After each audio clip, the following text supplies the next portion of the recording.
Thank you. It always is a bit of a otherworldly sensation when you're called on. Thank you. Hope you'll be a little patient with me. Not a chance. I want to stay in the abstract for just a second. And there's a quote from Thomas Carlyle that says, "A foolish consistency is the hobgoblin of small minds." And whenever I get thinking about the issues I'm going to ask you about, I feel that my mind is small, that I'm not allowing just contradiction to be there, the contrast to be there. But here's the question. If we are the creators of our own reality, if we are deliberate creators, which I believe that we are, then can there be any randomness? Is that just an illusion? Yes, it's an illusion. There cannot be random, but there can be oblivious. In other words, you can be creating a reality, and you can be so detached from what you're thinking and feeling and what's manifesting that you're not making the association. So you want to call it random because you would not want to accept responsibility for creating what you do not want. Or even on behalf of others, when things happen to people that you don't want, it feels better sometimes to call it random. In fact, we would even go so far as to say random might feel more downstream than responsible. Absolutely. So we don't have any stake in someone feeling better by calling it random. We just don't think anyone will ever regain power of their experience while they're calling it random. Yes, and that's where I am, and I believe that. And I don't want to put a but on it or any kind of however or yet, but that's where my mind is going. And we live in a world as humans where we exist in a world where we act as if, well, we live in a probabilistic world. We look at things as if some things are equally probable as others. I mean, if it were not so, we would not have actuaries for calculating the probability of when people will die and how long we can... But let us give you the basis of that. Yeah. The reason that is true, and it is true, while it does not need to be, it is true. And the reason it is true is because most people offer most of their vibration in response to what they are observing. So they observe what is, which means they create more of what is, which then they observe, which then they create. And so then they pronounce this is fact or this is true, when it need not be that way. It just is.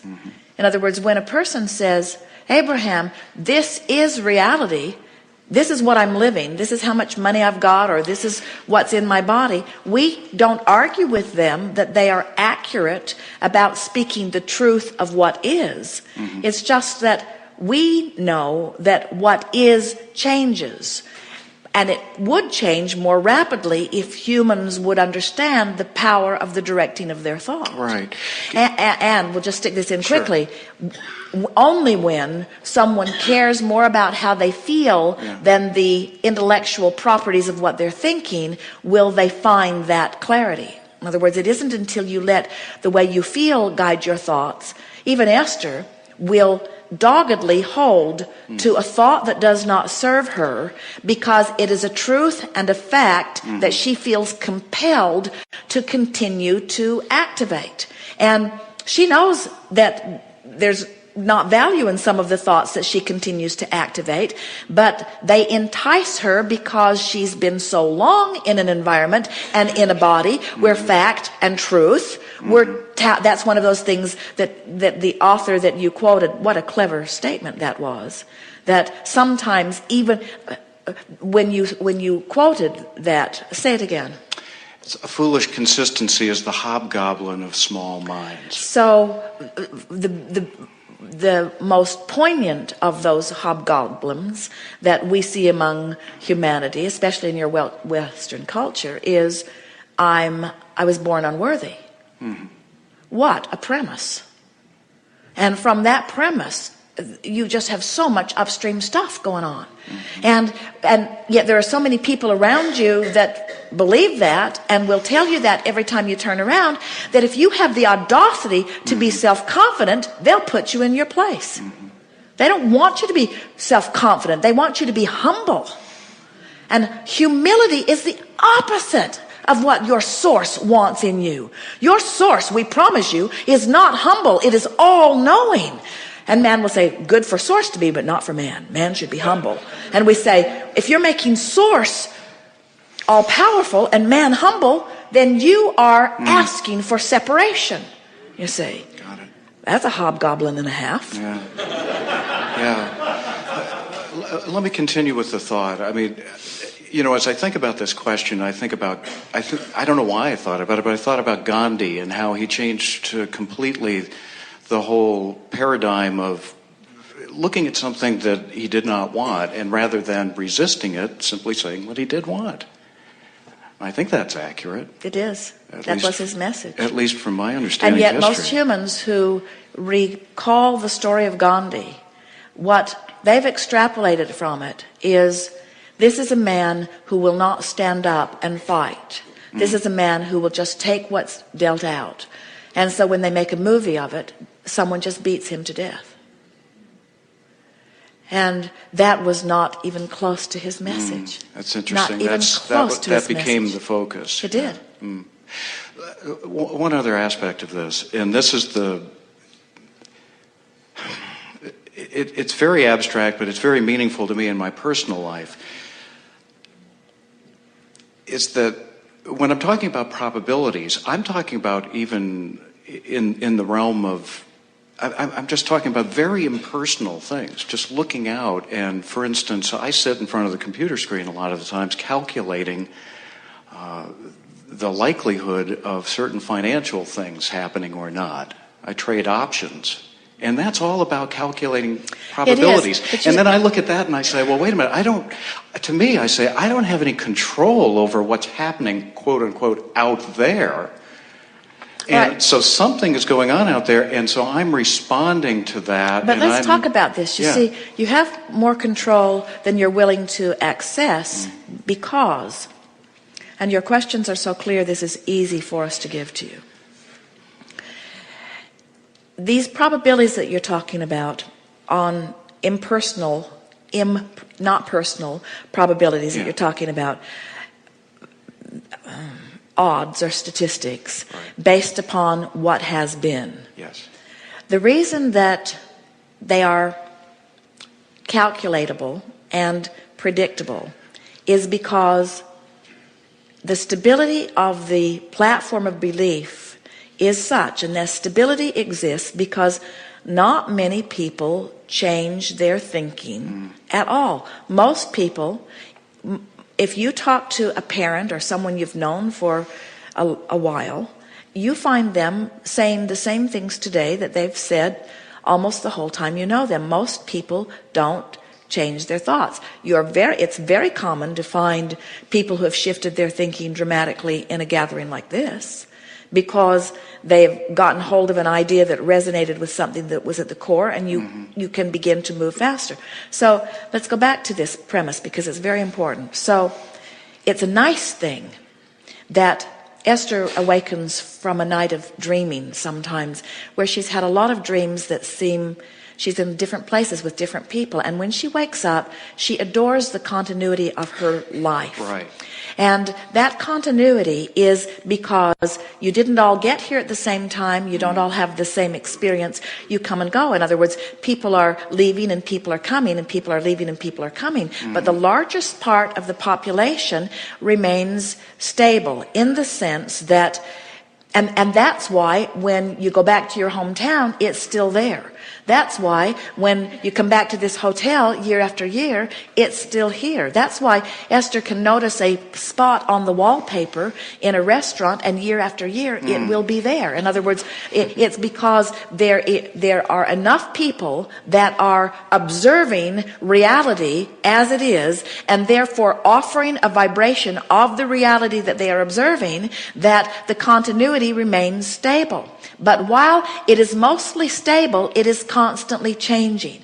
And that's where this concept of deliberate creation comes in. You can watch the market, for example, and if you've watched it for a while, and if you've stood back with broad enough view, and if you've listened to the guidance that's coming forth from within, you can get a pretty good sense of what generally is going to happen. Right. But the people who make their fortunes aren't the people that bet on what generally happens.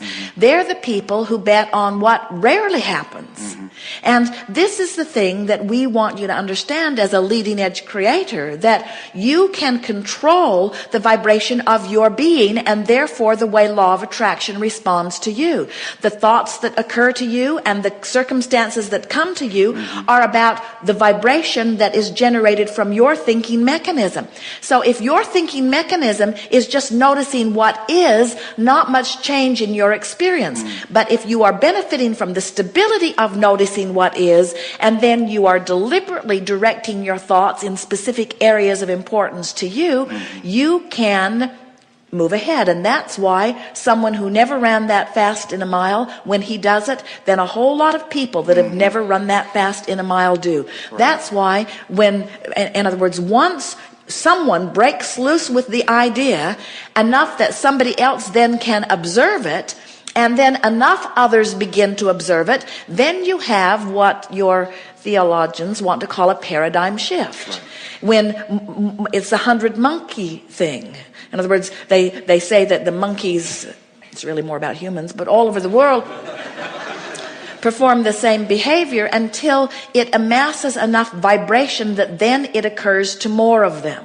And these times that you are living in, because of the speed of the energy that is moving, these are the time when you, if you want to, can achieve more remarkable things than ever before if you will think remarkable thoughts and let go of your limiting beliefs around those remarkable thoughts. So when I look at, I'm going to put a "so" on it to operationalize it.